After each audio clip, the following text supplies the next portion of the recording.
In the opening scene, we see a meteor that strikes Earth's surface. It disperses numerous extraterrestrial parasites that are subsequently nourished by the flies and other insects. A scene unfolds where a fly lands on a man and begins sucking his blood. During this process, it ejects a microorganism into his bloodstream that swims deeper before reproducing more of it. The scene then cuts to the protagonist, Malik Khan, a U.S. Marine. He wakes up in his secret facility and watches the news of escalating riots causing havoc in the city. It appears that the extraterrestrial and mind-controlling alien organisms have invaded the city, and they are infecting the population at a rapid pace. Just then, he notices some bugs entering his room through a small hole, so he immediately kills them with his spray. He also uses repellent spray on his body to stay away from the bites. Malik's body is tattooed with 3 names: Jay, Bobby, and Pia, the names of his sons and his ex-wife. Malik hasn't seen his family for the past 2 years because he has been out on a secret mission. Currently, Pia and the sons live at a farmhouse with her new partner Dylan. Pia often tries to convince her elder son Jay to get along with his stepfather, but the boy doesn't seem to like him. Pia has been feeling sick lately, probably due to a mosquito bite, but Dylan takes it lightly, thinking that it's just a bug. Well, so was your father, dear, and look what he left me with. One night, Malik unexpectedly drives to his home and wakes up his 2 sons. He checks their eyes to see if there is any infection, and then urges them to join him on a supposed road trip. While getting ready, Jay notices a fallen chair in the kitchen, a sign of violence that might have happened there. However, he is so excited to go out with his father that he ignores it. While on the road, the kids ask about the destination, but Malik evades the question, labeling it a surprise. Just then, the police car passes by, and Malik asks his boys to get down. They then pull over at a gas station to gather some supplies and refill their gas. While Malik is out, Jay goes through his stuff and sees a case study and some sketches about the mind-controlling bugs. Later on, the boy questions him about it, but Malik doesn't reveal too much. Hours later, they are pulled over by a patrolling police car. Though Malik is polite, the officer gets hostile and aggressive, indicating that he isn't in his correct state of mind. Right then, Malik sees something moving behind his eyes and concludes that the cop has been infected by the parasitic organism, turning him into a pig-mosquito. Sensing the imminent danger, he opts to leave, but the cop holds him at gunpoint. As a result, a physical brawl ensues between the two. Fortunately, Malik manages to knock the officer out before driving away. In the aftermath of this event, Malik confesses to his boys that this is not a road trip, but a mission to rescue humanity. The boys tuck and roll their asses out of the car because now they know Daddy's gone insane. He reveals that an alien parasite has taken control over the planet and their mother has been infected as well. He asserts that as much as half the population has been infected by this alien parasite, which is using human bodies to reproduce. Malik emphasizes their need to get to a secure facility where scientists are attempting to find an antidote for the alien onslaught. In the interim, they must exercise extra caution and safeguard themselves from the parasites using bug spray, which acts as a protective barrier. That's lucky. The 2 boys seem to be scared by this revelation, but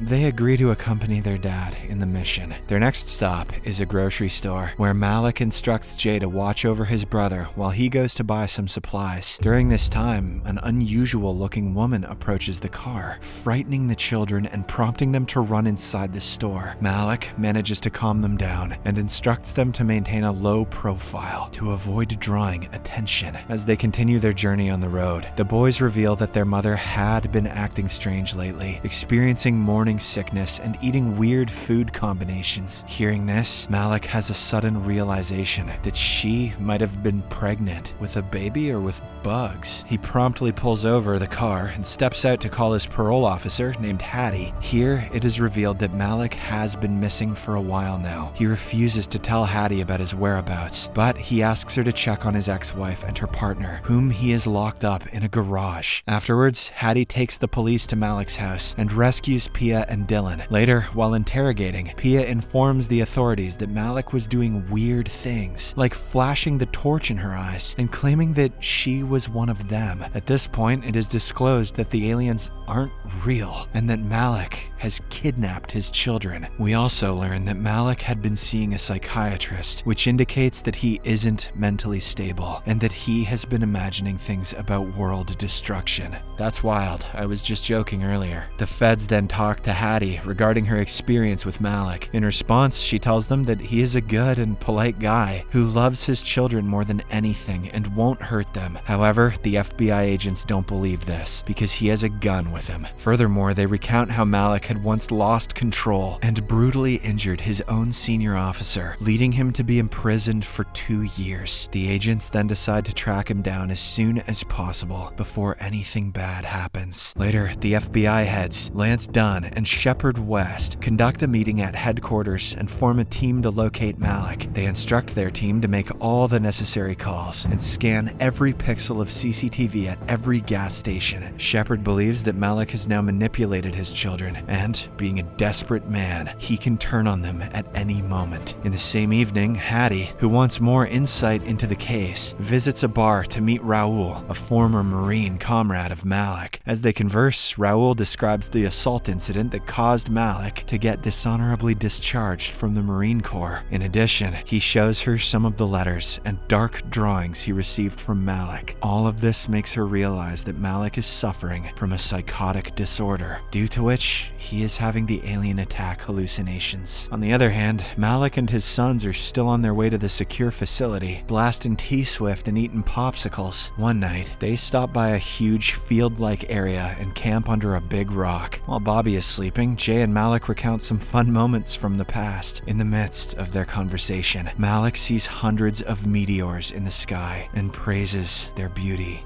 The boy looks up, but finds nothing. It is at this time that Jay begins to suspect that there is something wrong with his father. Early the next morning, as the trio is preparing to resume their journey, they find that their car's tire is flat. Despite this, Malik continues to drive, hoping that they can find a place to fix it. Eventually, they come across a car in front of an old cabin. Malik sneaks into the place in search of the keys, but he is suddenly confronted by the owner. Because of this, the two get into a physical altercation. Both of them go back and forth for a while, but in the end, Malik manages to get away after knocking the man down. However, he is also injured in the process. Following this, Malik teaches Jay how to drive in order to get them to safety. After several hours of driving, they arrive at a deserted mining town of Los Lunas and spend the night in an abandoned house. The next morning, while Malik sleeps off his injury, Jay drives off to get his father medicine and food. Upon arriving at a store, the owner notices Jay's nervous face and senses something amiss. His suspicion further raises when the boy hands him a note with some blood stains. He then follows Jay to the car and offers to help if he is in danger. However, the boy pretends to be fine and drives away. On his way back, he overhears on the radio that his father is a wanted man for kidnapping his 2 children. He also realizes that his father has misled them about his 2-year secret mission. In reality, he was imprisoned in Leavenworth for beating up his senior. Meanwhile, the old man's sons, Dwight and Kurt, arrive at the cabin and find him lying down unconscious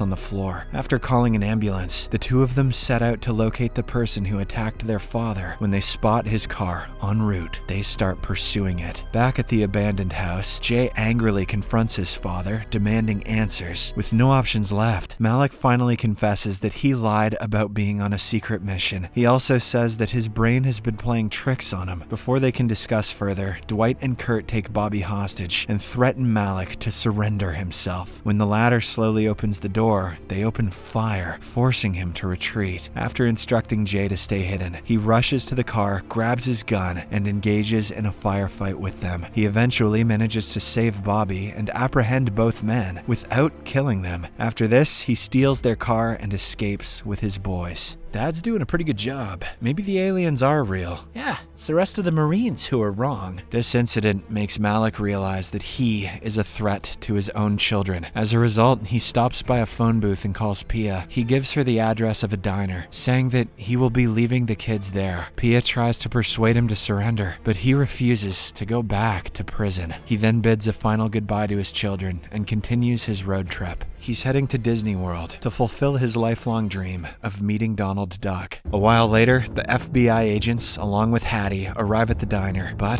they only find Bobby. It turns out that Jay is still in Malik's car, hiding in the back seat. Seeing him, Malik shouts at him, emphasizing that he is supposed to be with Bobby. "You're ruining my plans to see Donald!" However, Jay responds that Bobby is not the one who needs him. Now, the FBI agents and the police are behind them, chasing in their cars and helicopters. After a long and intense chase, the authorities surround them and hold the car at gunpoint. Shepard walks out and calls Malik, politely asking him to surrender. He also lets him talk to Hattie, who is the only person he trusts. She insists to Malik that the authorities will take his mental health into consideration when deciding his fate. She also urges him to send the boy out of the car, but Jay refuses to abandon his father, even after an hour-long standoff with the police. Malik then apologizes to Jay for being an irresponsible father who endangered his children. He breaks down in tears, but the boy consoles him by saying that he is still his hero. Amidst their emotional conversation, Malik notices the FBI trying to sneak up to him, so he loses his temper and opens fire in the air. Thankfully, Jay manages to calm him down and takes the gun from his hand. Not wanting to lose his father, Jay runs out of the car and points a gun at the police. Fearing that his boy might get shot, Malik hastily jumps out of the car and tries to divert the authorities' attention towards himself. As the intense situation escalates, Malik somehow manages to convince Jay to drop the gun and run to him. The movie ends as the father and son embrace, with the police